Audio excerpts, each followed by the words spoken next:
SV6 news కు స్వాగతం. ముందుగా హెడ్లైన్స్. ఎన్డీఏ ఎంపీలతో ప్రధాని మోదీ భేటీ.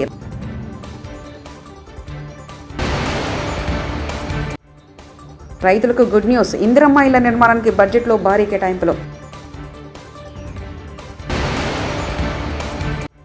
కాంగ్రెస్ సర్కార్ను చీల్చి చెండాడుతాం. బడ్జెట్పై కేసీఆర్. శాంతి భద్రతలపై శ్వేతపత్రం విడుదల చేసిన సీఎం చంద్రబాబు.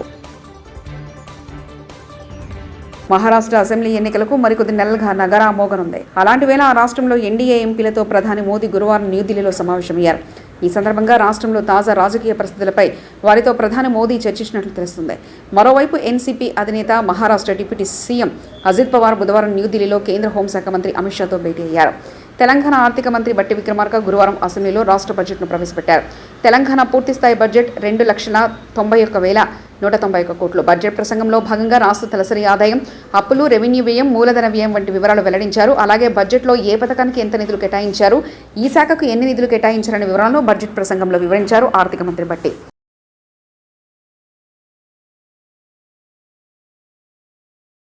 తెలంగాణ 2024-25 వార్షిక బడ్జెట్ను రాష్ట్ర ఆర్థిక శాఖ మంత్రి బట్టి విక్రమార్క శాసనసభలో ప్రవేశపెట్టారు. పేద ప్రజల జీవన ప్రమాణాలు పెంచడమే తమ ప్రభుత్వ లక్ష్యమని బట్టి విక్రమార్క స్పష్టం చేశారు. గత ప్రభుత్వ చర్యల కారణంగా రాష్ట్రం ఎంతో నష్టపోయిందని చెప్పారు. అన్ని వర్గాల సంక్షేమే లక్ష్యంగా తమ ప్రభుత్వం ముందుకెళ్తుందని చెప్పారు. గత ప్రభుత్వ నిర్ణయాలతో తెలంగాణ రైతాంగం ఎంతో నష్టపోయిందని, రైతు సాధికారత దిశగా తమ ప్రభుత్వం కృషి చేస్తుందన్నారు. తెలంగాణ సమగ్ర అభివృద్ధి లక్ష్యంగా ప్రభుత్వం పనిచేస్తుందని చెప్పారు. తమది మాటల ప్రభుత్వం కాదని, చేతుల ప్రభుత్వం అని తక్కువ కాలంలోనే నిరూపించామని బట్టి విక్రమార్క తన ప్రసంగంలో తెలిపారు. వివిధ రంగాలకు కేటాయింపులు ఆయన సభలో వివరించారు. మొత్తం 2,91,191 కోట్లతో బడ్జెట్ను ప్రవేశపెడుతున్నట్లు తెలిపారు. గాలివాన అయినట్లు రాష్ట్ర ఆవిర్భావ సమయానికి ఉన్న 75,577 కోట్ల రూపాయల అప్పు గత ఏడాది డిసెంబర్ నాటికి వామనావతారంలా పెరిగి 6,71,757 కోట్ల రూపాయలకు చేరింది. అంటే గత 10 సంవత్సరాల్లో తెలంగాణ రాష్ట్ర ప్రభుత్వ అప్పు దాదాపు 10 రెట్లు పెరిగింది. తదనుగుణంగా రాష్ట్ర అభివృద్ధి జరగలేదన్నది అక్షర సత్యం.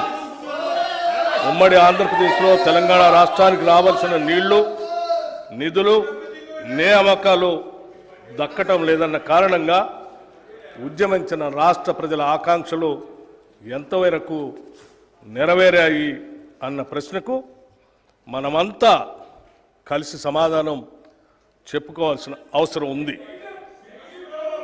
తెలంగాణ వాటాగా వచ్చే నీళ్లను రాష్ట్ర ప్రజల సాగునీరు అవసరాలకు వినియోగించాలన్నది ప్రభుత్వ ప్రధాన సంకల్పం.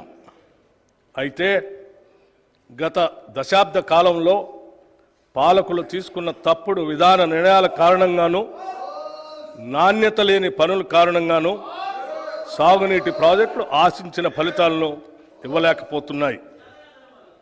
నీళ్లు ఏ కాలువల ద్వారా పారించాలన్న ధ్యేయంతో కాకుండా అవినీతి సొమ్మును ఏ కాలువల ద్వారా ప్రవహింపచేయాలన్న లక్ష్యంతో గత ప్రభుత్వం పనిచేయటం వల్ల రైతుల సాగునీటి సమస్యలు తెలంగాణ బడ్జెట్ 2024-25పై మాజీ ముఖ్యమంత్రి బీఆర్ఎస్ నేత కేసీఆర్ స్పందించారు. అసెంబ్లీ మీడియా పాయింట్లో కేసీఆర్ మాట్లాడుతూ కాంగ్రెస్ బడ్జెట్ అన్ని వర్గాలను మోసం చేసిందన్నారు. అందరికీ వెన్నుపోటు పొడిచిందని విమర్శించారు. మేము 1,00,000 కోట్లు అన్ని రుణాలు, ఆ రుణాలు వీలేదో ఇస్తున్నట్టుగా ఆల్రెడీ ఉన్న స్కీమే, నథింగ్ న్యూ అబౌట్ ఇట్, ఏమి లేదు. వెరసి ఇష్యూ యాజ్ ఏ హోల్. దురదృష్టం ఏంటంటే, చాలా బ్యాడ్ లక్ ఏంటంటే, మేము కూడా ప్రభుత్వం ఏర్పడిన తర్వాత కనీసం ఒక 6 మాసాల సమయం వాళ్ళకి ఇవ్వాలని మేము అనుకున్నాం. నేను కూడా శాసనసభకు పెద్దగా రాలేదు. కానీ ఈరోజు బడ్జెట్ చూస్తే ఏ ఒక్క పాలసీ ఫార్ములేషన్ జరగలేదు. రాష్ట్రానికి సంబంధించినటువంటి ఏ ఒక్క విషయంలో కూడా ఈ అర్బక ప్రభుత్వం ఇప్పటి వరకు పాలసీ ఫార్ములేషనే చేసినట్టుగా కనపడతలేదు. వ్యవసాయం ఉంది, మాకు స్పష్టమైన అవగాహన ఉండే ఈ రాష్ట్రంలో వ్యవసాయ స్థిరీకరణ జరగాలని మేము 2 పంటలకు కూడా ఇచ్చినాం రైతు బంధు. వీళ్ళు ఎగ్గొడతామని చెప్తా ఉన్నారు. మేమేదో రైతులకు ఇచ్చిన డబ్బును దాన్ని పాడు చేసినాము, చెడగొట్టినాము, దుర్వినియోగం చేసిన పద్ధతిలో దురదృష్టకరమైన వ్యాఖ్యలు చేస్తూ ఉన్నారు. అంటే ఇది పూర్తిగా రైతు శత్రు ప్రభుత్వం అనేది తెలుస్తూ ఉంది. ధాన్యం కొనుగోలు చేయలేదు, విద్యుత్ సరఫరా చేయడం లేదు, నీళ్ళు సరఫరా చేయడం లేదు, చాలా ఇబ్బందులు పెడతా ఉన్నారు. ఇంకా రైతు భరోసా, రైతు బంధు గురించి ఇంకా ప్రస్తావనే లేదు. ఎప్పుడు వేస్తారని మా ఎమ్మెల్యేలు అడిగితే కూడా కనీసం సమాధానం చెప్తలేరు. కాబట్టి రైతులను వంచింది ప్రభుత్వం, వృత్తి కార్మికులను వంచింది. ఒక్క పాలసీ, ఇండస్ట్రియల్ పాలసీ ఏమి లేదు. బట్టి గ్యాస్ ట్రాష్ పంచరంగ ఈస్మాన్ కలర్ లాగా చెప్పడం తప్ప, స్టోరీ టెల్లింగ్ లాగా ఉన్నది తప్ప బడ్జెట్ చెప్పినట్టు లేదు.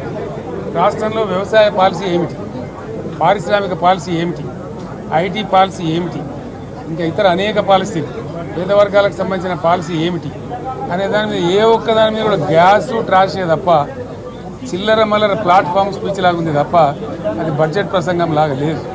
వైఎస్ జగన్ ప్రభుత్వ హయాంలో దయనీయంగా మారిన శాంతి భద్రతలపై ముఖ్యమంత్రి నారా చంద్రబాబు నాయుడు గురువారం అసెంబ్లీలో శ్వేతపత్రం విడుదల చేశారు. ఈ సందర్భంగా ఆయన మాట్లాడుతూ మొత్తం 5 అంశాలుగా శ్వేతపత్రాన్ని విభజించామని తెలిపారు. ఆంధ్రప్రదేశ్ పోలీసులు శాంతి భద్రతలను చాలా చక్కగా మెయింటైన్ చేశారని తెలిపారు. ఆ ప్రాంతంలో ఎక్కువ అభివృద్ధి జరిగే అవకాశం వస్తుంది. భవిష్యత్తులో ఇంకా ఎక్కువ అభివృద్ధి జరిగే అవకాశం ఉంటుంది.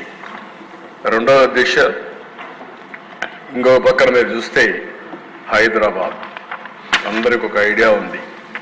6 నెలలు కర్ఫ్యూ ఉండే నగరం హైదరాబాద్. ఆ రోజు ఒక్కొక్కసారి కర్ఫ్యూ 20 రోజులు 30 రోజులు నిత్యావసర వస్తువులు కూడా దొరకకుండా కర్ఫ్యూ పెట్టిన పరిస్థితులు ఉన్నాయి. అలాంటి నగరంలో మత ఘర్షణల పైన చాలా క్లియర్గా ఒక నిర్ణయం చేసుకొని ముందుకు పోయాం. ఉక్కు పాదంతో ఒక మంచి సంకల్పంతో ముందుకు పోయాం. అదే మరిగా ఈరోజు మీరు చూస్తే ఆ దిశ హైదరాబాద్ అంటే ఓల్డ్ సిటీ నుంచి విజయవాడకు పోవాలన్నా, ఒకప్పుడు బెంగళూరు పోవాలన్నా, బాంబేకి పోవాలన్నా ఓల్డ్ సిటీ టచ్ చేసిపోయే పరిస్థితి. అలాంటప్పుడు ట్రాఫిక్ అంతా కూడా నిలిచిపోయేది. ఈరోజు మీరు చూస్తే హైదరాబాద్ మత సామరస్యానికి ఏమాత్రం కూడా విఘాతం కలగకుండా చేయగలిగాం. దానివల్ల ఒక అంతర్జాతీయ పెట్టుబడులు కేంద్రంగా తయారయ్యే పరిస్థితి వచ్చింది. గడిచిన అన్ని ప్రభుత్వాలు కూడా లా అండ్ ఆర్డర్ మెయింటైన్ చేశాయి. అంతేకాకుండా ఔటర్ రింగ్ రోడ్ వచ్చిన తర్వాత సిటీకి వచ్చే పని లేకుండా ఔటర్ రింగ్ రోడ్లు వెళ్ళే పరిస్థితికి వచ్చారు. మూడవ దిశ వామపక్ష తీవ్రవాదం. ఇక్కడ కూడా గ్రే హౌండ్ లేకపోతే ఇంటెలిజెన్స్ బ్రాంచ్ కానీ ఎస్ఐవి కానీ ఇలాంటి డెవలప్ చేశాం. ఆ రోజు సిద్ధాంతపరంగా ఆలోచించిన తెలుగుదేశం పార్టీ ఏదైతే పేదరిక నిర్మూలన జరగాలి, కానీ ఈ ఏదైతే వామపక్ష తీవ్రవాదం ఉందో, వైలెన్స్ ఉందో ఈ నాగరిక ప్రపంచంలో మంచిది కాదని ముందుకు పోయాం. అయితే ఆ రోజు నా మీద దాడి చేసిన ప్రజల కోసరం నేను ఏమాత్రం భయపడకుండా ముందుకు పోయానని కూడా ఈ సందర్భంగా మీకు తెలియజేస్తున్నా. ఆంధ్ర రాష్ట్రంలో చాలా వరకు నియంత్రణ చేయగలిగాం. రౌడీజం అధ్యక్ష ఈరోజు మనం చూస్తున్న రాష్ట్రంలో ఎక్కడ చూసినా రౌడీలు తయారయ్యే పరిస్థితికి వచ్చారు. ఆ రోజు నుంచి మీరు చూస్తే రౌడీ అనేవాడు లేకుండా ఆ పేరు వినపడేదానికే భయపడే పరిస్థితి తీసుకొచ్చాం. పీడీ యాక్ట్ ఉపయోగించాం, రౌడీల పైన ఉక్కుపాదం మోపాం, మొత్తం లా అండ్ ఆర్డర్ మెయింటైన్ చేశాం. అది తర్వాత వచ్చిన ప్రభుత్వాలు కూడా ఆంధ్రప్రదేశ్ అసెంబ్లీ సమావేశాలు 4వ రోజు గురువారం ఉదయం 9 గంటలకు ప్రారంభమయ్యాయి. ప్రశ్నోత్తరాల సమయం కొనసాగుతుంది. ఈ సందర్భంగా హోంమంత్రి వంగలపూడి అనిత మాట్లాడుతూ వైసీపీ సానుభూతి పరులపై దాడులు జరుగుతున్న విషయం వాస్తవమేనా అని వైసీపీ వాళ్ళు ప్రశ్న వేసి సభకు రాలేదని ఎద్దేవా చేశారు. నిజానికి టీడీపీ వాళ్ళను చంపి అదేదో తాము చేసినట్లు ఆరోపిస్తున్నారని, అధికారం కోల్పోయి 11 సీట్లు వచ్చాక టీడీపీ కార్యకర్తలను చంపి ఢిల్లీ వెళ్లి అక్కడ దీక్ష చేయడం ఏంటని ప్రశ్నించారు. ఎన్డీఏ ప్రభుత్వం అధికారంలోకి వచ్చాక 4 చనిపోతే 3 టీడీపీకి చెందిన వారు ఉన్నారని, దానికి సంబంధించి కేసు నంబర్లతో సహా వెల్లడించామని హోంమంత్రి అనిత తెలిపారు. వాటిని పట్టుకునేడానికి ఉన్న సిస్టమ్ని కనీసం వాళ్ళు తిరిగి పునరుద్ధరించుకోవాలన్న తపన కూడా లేకుండా మొత్తాన్ని నిర్వీర్యం చేసిన పరిస్థితి వచ్చింది అధ్యక్ష. దాని పర్యవేక్షణలో భాగంగానే ఈ 5 సంవత్సరాల్లోని కూడా ఇంచుమించుగా మనం ఒకసారి కంపేర్ చేసుకుంటే బిఫోర్ 2014 మనకి టోటల్ కేసెస్ ఈ బ్లేడ్ బ్యాచ్కి సంబంధించి ఈస్ట్ గోదావరిలో చూసుకుంటే 133 ఉంటే 2014-19 అదేవిధంగా 2014-19కి ఒక 400 ఉన్నాయి అధ్యక్ష. 2019-24లో ఒకసారి మనం చూసుకుంటే అధ్యక్ష దగ్గర కేసెస్ అవన్నీ కూడా దగ్గర డబుల్ అయిన పరిస్థితి అధ్యక్ష. వీళ్ళ మీద ఎన్ని పీడీ యాక్ట్లు పెట్టినా ఒక ఈస్ట్ గోదావరిలోనే ఇంచుమించుగా 500 వరకు కేసెస్ నమోదు బ్లేడ్ బ్యాచ్ ఐడెంటిఫికేషన్ చేయడం అధ్యక్ష.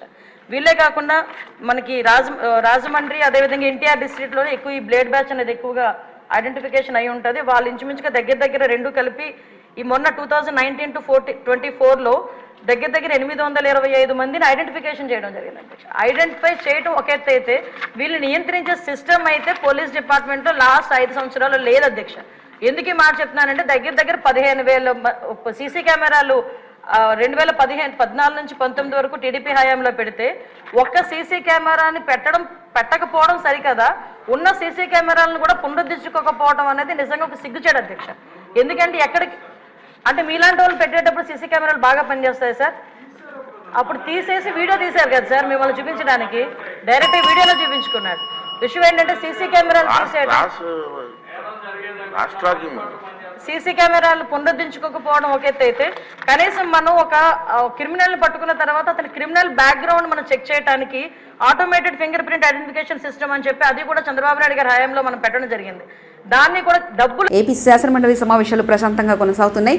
శాసనమండలిలో డిప్యూటీ సీఎం పవన్ కళ్యాణ్ మాట్లాడుతూ దేశంలోనే ఈ వెస్ట్లో రాష్ట్రంలో 12వ స్థానంలో ఉందన్నారు. ఈ వేస్ట్ రీసైక్లింగ్ కోసం రాష్ట్రంలో 6 కేంద్రాలు ఉన్నాయన్నారు. కేంద్ర కాలుష్య నియంత్రణ మండలి నిబంధనల మేరకు రీసైక్లింగ్ చేస్తున్నామన్నారు. పెరుగుతున్న ఈ వేస్ట్కు అనుగుణంగా ప్రతి జిల్లా కేంద్రంలోని రీసైక్లింగ్ సెంటర్స్ రావాల్సిన అవసరం ఉందన్నారు. అందుకు అనుగుణంగా చర్యలు తీసుకుంటామని పవన్ కళ్యాణ్ తెలిపారు. దేశవ్యాప్త విక్రయాల డేటా ఆధారంగా జాతీయ స్థాయిలో ఎలక్ట్రానిక్ వ్యర్థాల ఉత్పత్తికి సెంట్రల్ పొల్యూషన్ కంట్రోల్ బోర్డు అంచనాల ప్రకారం ఆంధ్రప్రదేశ్ రాష్ట్రం 12వ స్థానంలో ఉందని పేర్కొనడం జరిగింది. దానికి అనుబంధంగా నకలు కూడా జత చేయడమైంది. భారత ప్రభుత్వ పర్యావరణ, అటవీ, వాతావరణ మార్పుల మంత్రిత్వ శాఖ ఎలక్ట్రానిక్ వ్యర్థాల నిర్వహణ నిబంధనలను తెలియజేసింది. ఆంధ్రప్రదేశ్లో 1 ఏప్రిల్ 2023 నుండి ఇప్పటి వరకు అమలు చేయబడుతుంది. ప్రస్తుతం ఎలక్ట్రానిక్ వ్యర్థాలను తరలించడం, రీసైకిల్ మరియు శుభ్రం చేయడానికి ఆంధ్రప్రదేశ్ రాష్ట్రంలో 6 ఎలక్ట్రానిక్ వ్యర్థాల రీసైకిల్స్ వ్యర్థాల సేకరణ కోసం నమోదయ్యాయి. రాష్ట్రంలో ఉత్పత్తి అయ్యే మొత్తం ఎలక్ట్రానిక్ వ్యర్థాలను ఎలక్ట్రానిక్ వ్యర్థాల రీసైక్లర్స్ ద్వారా సేకరణ జరుగుతున్నది. ఎలక్ట్రానిక్ వ్యర్థాల రీసైక్లర్స్ వ్యర్థాలను ప్లాస్టిక్లు, విలువైన ఇతర లోహాల, ప్రమాదకర వ్యర్థాలు మరియు ఇతర పదార్థాలుగా విభజించడం జరుగుతుంది. ప్లాస్టిక్ వ్యర్థాలను గ్రాన్యూల్స్ గాను, పెల్లెట్స్ తయారీ కోసం ప్లాస్టిక్ వ్యర్థాల ప్రక్రియ యూనిట్కు తరలించడం జరుగుతూ ఉంటుంది. ప్రీ ప్రాసెసర్లు, కో ప్రాసెసర్లు, ట్రీట్మెంట్, స్టోరేజ్, ప్రమాదకరమైన వ్యర్థాలను తరలించే సౌకర్యం, environment protection training, treatment, storage and disposable ఫెసిలిటీకి తరలించే సౌకర్యం అధ్యక్ష. ఎలక్ట్రానిక్ వ్యర్థాల రీసైక్లింగ్ యూనిట్ల ద్వారా విలువైన ఇతర లోహాలు సంగ్రహించడం అవుతుంది. మరి ఇనర్ట్ మెటీరియల్ తరలించడానికి తదుపరి శాస్త్రీయ ట్రీట్మెంట్ కోసం TSDFకి అంటే ట్రీట్మెంట్, స్టోరేజ్, డిస్పోజల్ ఫెసిలిటీకి దీన్ని తరలించబడుతుంది. మరిన్ని వివరాలన్నీ అనుబంధంలో జత చేయండి. గత 5 ఏళ్లుగా రైతులకు ఇన్సూరెన్స్ పేరుతో ఒక పెద్ద డ్రామా నడిపారు. కేవలం రబీలో మాత్రమే ఇన్సూరెన్స్ ప్రీమియం చెల్లించారు. ఖరీఫ్కి ఏనాడు ₹1 కూడా ఇన్సూరెన్స్ ప్రీమియం చెల్లించలేదు. దాదాపుగా 1600 కోట్లు ఇన్సూరెన్స్ ప్రీమియం బకాయిలు పెట్టి వెళ్లారు. రైతు నష్టపోయేలా గత 5 ఏళ్లు వీళ్ళు తీసుకున్న నిర్ణయాలు ఉన్నాయని కింజరపు అచ్చెన్నాయుడు వ్యాఖ్యానించారు. ప్రీమియం చెల్లించారు తప్ప రబీకి ఒక్క సంవత్సరం కూడా ప్రీమియం చెల్లించలేదు అధ్యక్ష. ఎంత దారుణం! రబీలో రైతులందరూ కూడా గత 5 సంవత్సరాలు చాలా ఇబ్బందులు పడ్డారు. ఒక సంవత్సరం అయితే ఎంత మోసం చేశారంటే, మేము ఓన్గా కంపెనీ పెట్టాం, మేము అందరికీ ఇన్సూరెన్స్ ఇస్తామని చెప్పి మభ్యబాటలు చెప్పారు. ఆ సంవత్సరం శాసనసభ జరిగింది. రైతులందరూ గగ్గోలు పెట్టారు. పంటలన్నీ పోయా, ఇన్సూరెన్స్ కంపెనీలు పలకటం లేదు. రాష్ట్ర ప్రభుత్వం ఏం చేస్తుందంటే, ఆ రోజు మేము ప్రతిపక్ష పార్టీగా చాలా విధాలుగా ప్రయత్నం చేశాం శాసనసభలో. కనీసం ప్రభుత్వం మమ్మల్ని పట్టించుకోలేదు. అప్పుడు మా నాయకులు ఎప్పుడు కూడా శాసనసభలో పోడియం దగ్గరికి వెళ్ళిన సందర్భాలే. ఫస్ట్ టైం రైతుల గురించి ఒక సంవత్సరం పోడియం దగ్గరికి వెళ్ళి పోడియంలో కూర్చుంటే ఆ రాత్రికి ఈ ఇన్సూరెన్స్ కంపెనీలకు డబ్బులు కట్టలేదు. ఎన్డీఏ ఎంపీలతో ప్రధాని మోదీ భేటీ.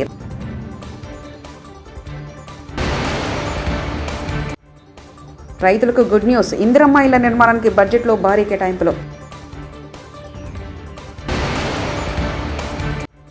కాంగ్రెస్ సర్కార్ను చీల్చి చెండాడుతాం బడ్జెట్పై కేసీఆర్. శాంతి భద్రతలపై శ్వేతపత్రం విడుదల చేసిన సీఎం చంద్రబాబు.